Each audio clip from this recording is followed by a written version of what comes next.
I've been writing about basically how Zimbabweans view their overall national leadership, and more specifically how they view the leadership of their president, Robert Mugabe. So we have been polling in the country 3 years in a row, and we have seen how there has been a decline in approval of the national government, confidence in the national government, as well as a decline in approval of the country leadership. And over 2 years, it has gone down by 10 percentage points, from 21% last year to 11% this year.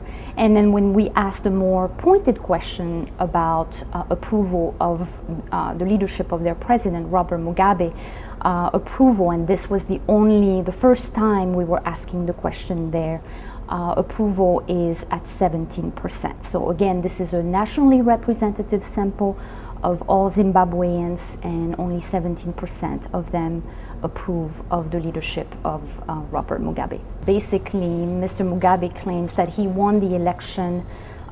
His electoral commission came out with the results saying that he had, by a margin of 9-1, won the election. And when you ask Zimbabweans about their perceptions of the honesty of elections, again this year only 10% said that they believed that elections were held in a free and fair way, so to speak, and that's down about 10 percentage points from the previous years. In terms of the current situation, a lot of people are saying, well, essentially the power sharing talks have collapsed and it's going to be more of the same, with Robert Mugabe holding on to power.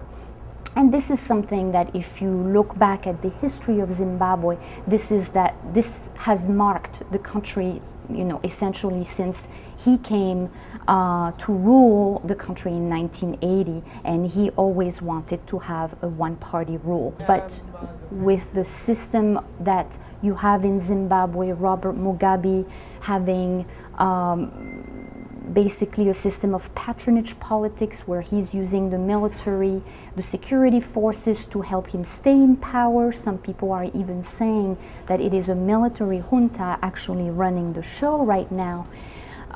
You would have to essentially remove all the perks and all the great things that those people are benefiting, that are keeping Mugabe in power. Once you remove those perks, they may not be as willing to help keep him in office.